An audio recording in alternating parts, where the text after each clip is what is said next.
G'day guys, so Bulgaria. This is my first of two videos. I'm going to take you to a winery, I'm going to take you to some historical sites, I'm going to take you to Sofia, and I'll tell you all about a bit of an embarrassing run-in we had with the police in Sofia. Stick around and hope you enjoy the video.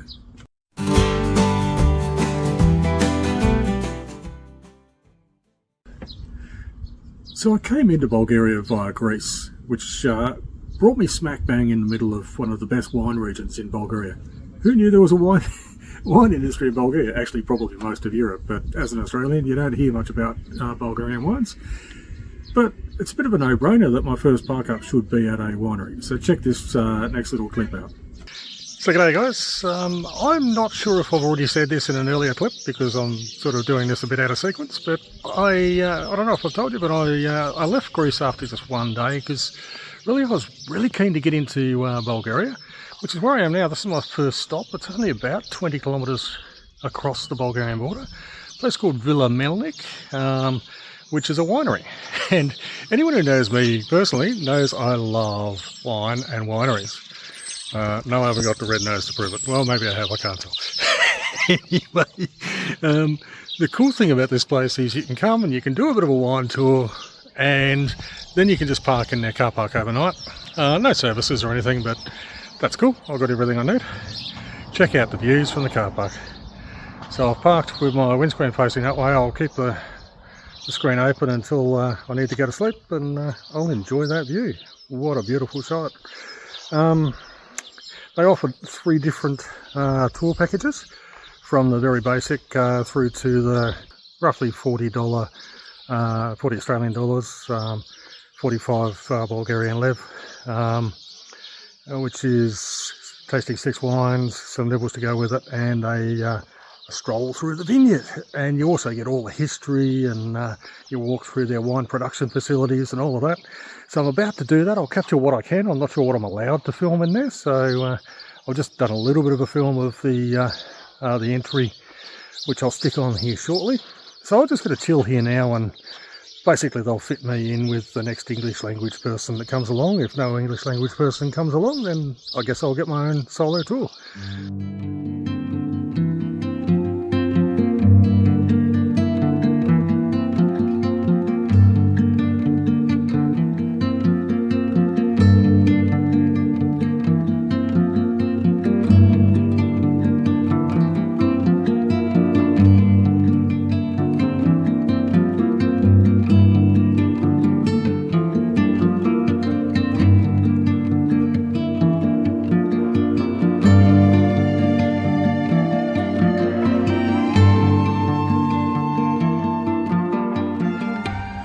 So after one night in Villa Melnik, I then moved off. I needed to go to a supermarket, but then I took off to a new little park up.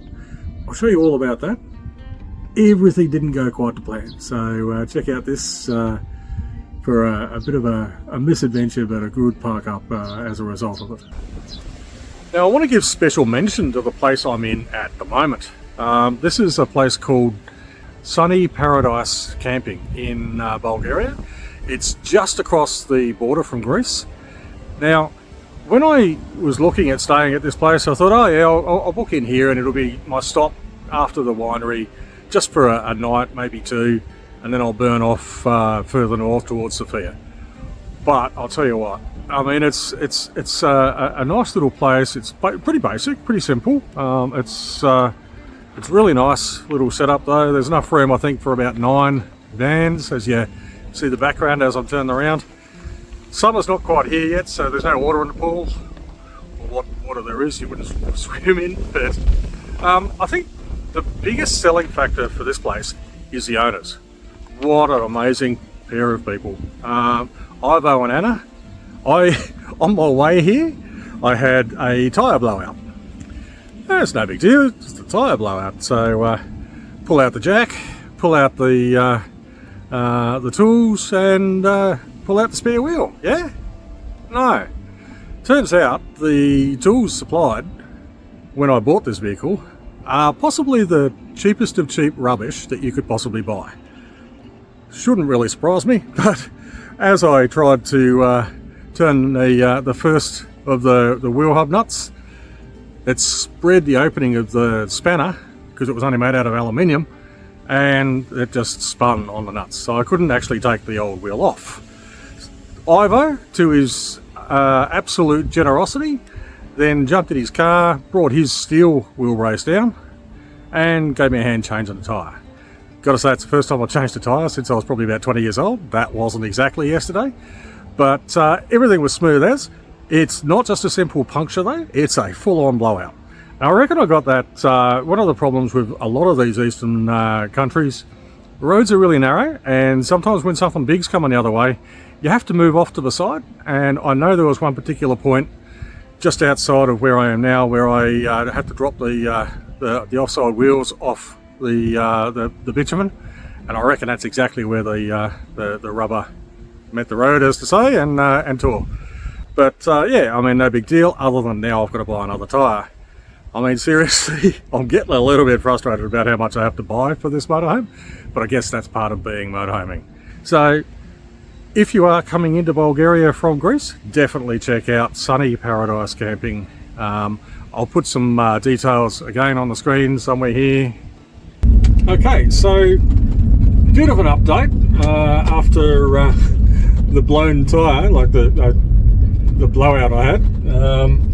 I had to hang around for a day in the campsite because it turns out that it was a public holiday on the Monday, and so nothing at all was open. But anyway, after that, today I've gone to a couple of tyre shops. No one had what I wanted, but the last bloke I went to, he didn't have new tyres, but he did have 2 used tyres.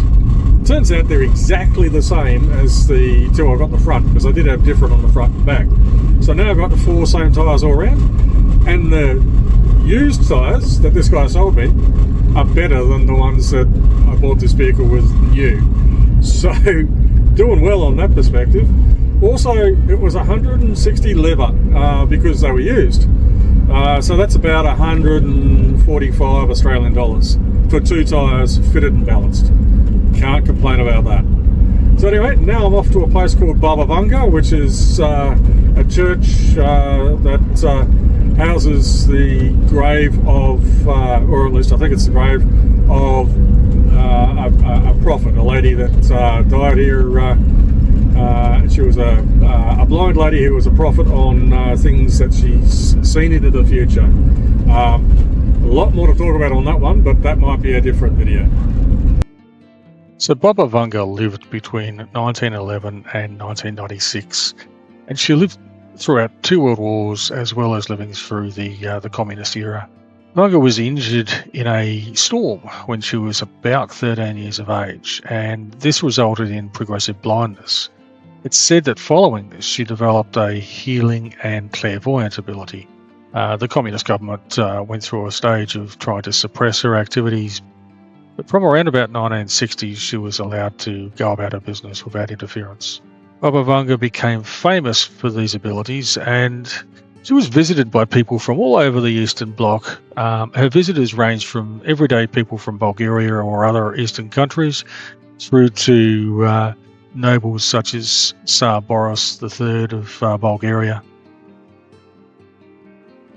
The complex that we're looking at now in this video is made up of Baba Vanga's house, which was built in 1970, as well as a church that she had built in 1994.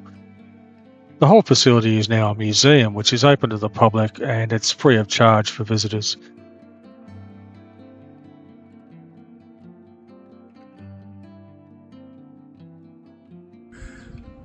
So the next place I went to was one I was already on my list, but after talking to Ivo, it was definitely on my list, and that's the historic town of Melnik. So this was a first free camp for me in Bulgaria, and I also just cruised around the town for a day, had a really nice meal. Check out this clip.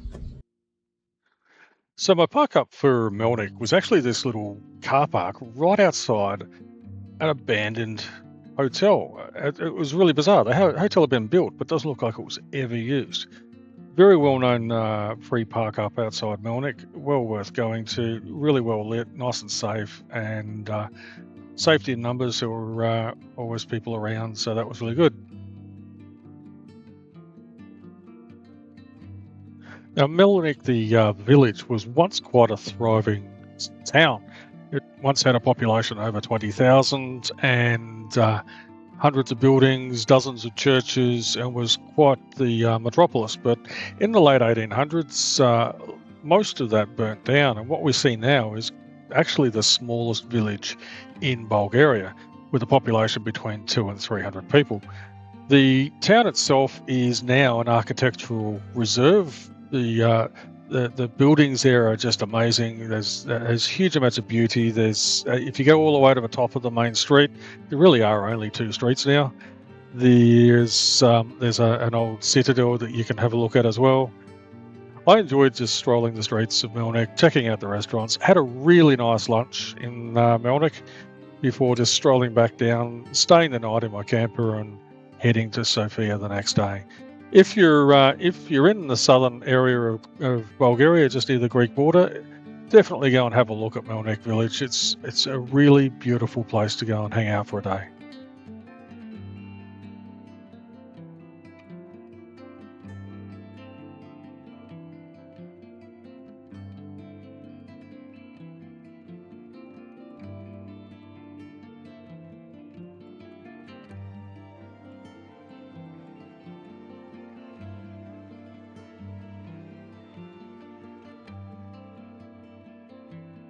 Quick little interruption to the content to put a bit of an appeal out there to you. If you're watching this video and you've gotten this far through, you must be enjoying it.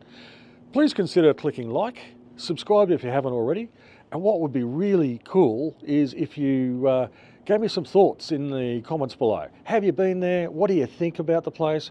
Have I given you all the information you need? What sort of information would you like to see in future videos? Don't forget, comment, like, and definitely subscribe if you haven't already. Cheers guys, back to the content. Rightio, so time to go to Sofia. Sofia was on my agenda anyway because I knew there was a really good camping shop there, and I needed a new chair. I was really disappointed with the somewhat flimsy ones that came with the vehicle. They both broke within about a week and a half. So off to buy a chair, which clearly I did because I'm sitting on it right now. Little did I know that particular Campershop would feature in next week's video as well as a really important stop for me. But you're going to have to watch next week to find out about that. So Sofia's going to stick in my mind for 3 reasons. The campsite itself wasn't a fantastic campsite. In fact, I think I gave it 3 out of 5 on Park for Nights. But what it did have is a really good social atmosphere. It was just the way it was laid out. And that's why that campsite will always feature in my mind, and I'll always go back there. And why Sofia will feature in my mind, because I made some really good friends there. There are a couple of van loads of people. I met some other Aussies there, and a really big standout is this Dutch family, hopefully you're watching, who I really enjoyed spending time with. We actually caught up again last week, which will be in a few weeks' time of videos in Romania. So the other thing that really stands out with Sofia was the Campershop. As I've mentioned, I was going there because of that Campershop. I'm going to show you a bit of a clip of that. What was really interesting / disappointing for me is it was there that I discovered that I could have bought a brand spanking new motorhome with none of the problems I've had for exactly the same price as I bought this one if I'd just gone to Bulgaria to do it. Learning experience, so that'll be in my do's and don'ts if you're going to buy a vehicle for this, if you're an expat in the future.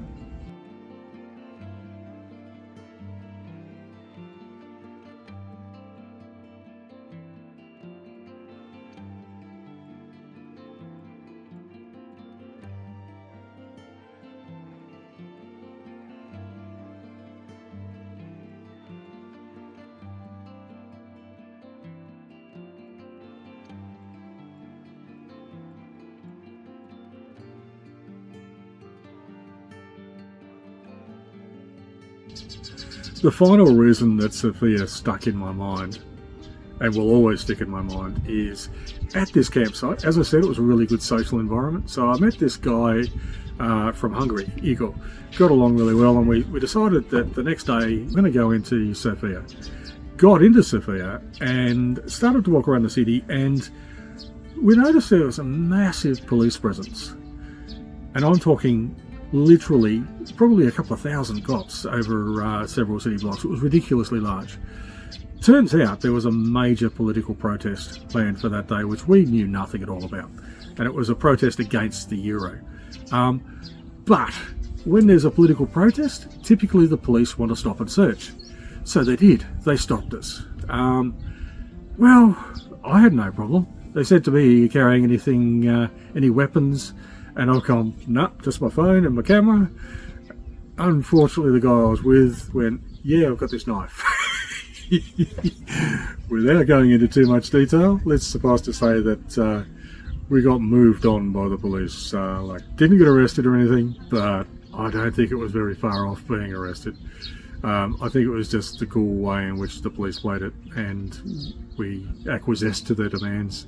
So off we went, had a coffee, but otherwise left Sofia. So a couple of days later, I went back into the town, into the city of Sofia, to check the place out a bit. It was just bad luck with my timing, because apart from the first day, which was an extremely busy day because of the protests, the next day I went into town. It was also an extremely busy day because it was either National Children's Day or International Children's Day or something like that, and there were parties and functions everywhere. The city was absolutely choked. So I haven't got much video of that day because it was just too crowded and far too many kids running around everywhere.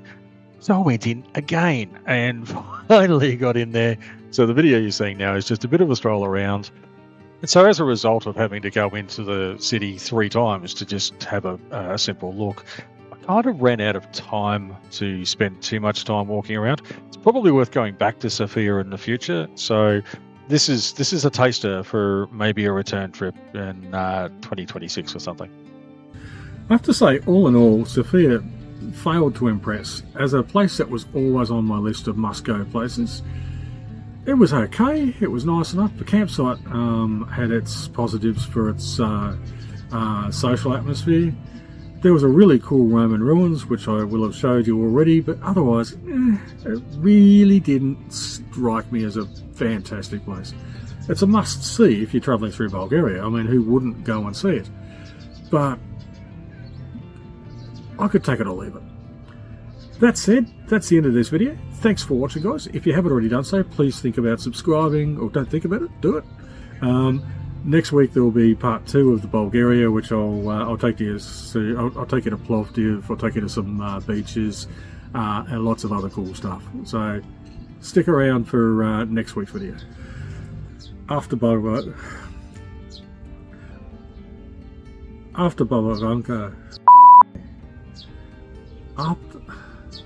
So the next place